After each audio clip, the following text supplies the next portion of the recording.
Bienvenue dans le TP calorimétrie. Le but de ce TP est de se familiariser avec les capacités thermiques de plusieurs matériaux. Donc tout d'abord, la calorimétrie, ça permet de mesurer les échanges thermiques entre plusieurs corps. Donc premièrement entre deux liquides, l'eau chaude et l'eau froide, et par la suite on verra entre le solide, un solide et un liquide. Donc pour la calorimétrie, il faut un calorimètre. C'est un appareil qui est représenté ici, où il y a un isolant qui va permettre de rendre le système adiabatique, c'est-à-dire qu'il n'y a pas d'échange de chaleur entre le système et l'environnement. Il y a également le thermocouple qui va nous permettre de lire les températures au cours de l'expérience. Donc, premièrement, nous avons le bilan d'énergie, Q égale mCp delta T, avec le Cp qui est la quantité de chaleur à donner pour une unité de température. Ici, nous avons le bilan de température avec les deux liquides, donc Q de l'eau chaude plus le Q de l'eau froide plus le Q calo égale 0 puisque c'est adiabatique.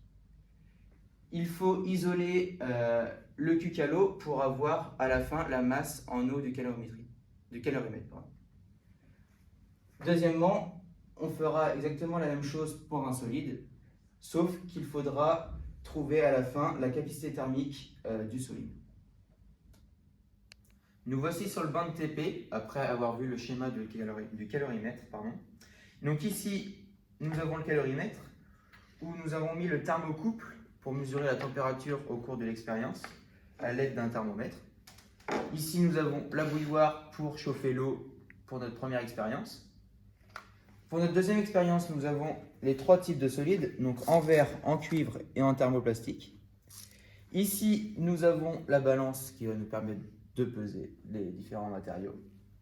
Et à présent, je vais vous montrer les différentes équations détaillées des bilans d'énergie.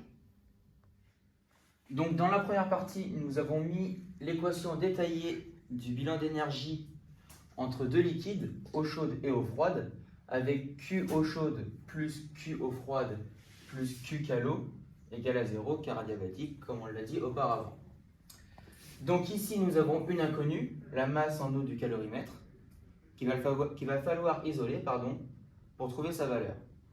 Dans la deuxième partie, nous allons faire exactement pareil avec un solide et un liquide. Donc en prenant l'exemple des billes, ici l'inconnu est le Cp des billes, donc il faut l'isoler pour trouver sa valeur à la fin. Pour finir, j'espère qu'on vous aura bien aidé pour ce TP. Nous vous souhaitons bonne chance et nous vous transmettons un vocabulaire en anglais. So we meet again for the vocabulary. Calorimeter, adiabatic, heat capacity, copper, thermal capacity, uncertainty, energy balance, energy meter.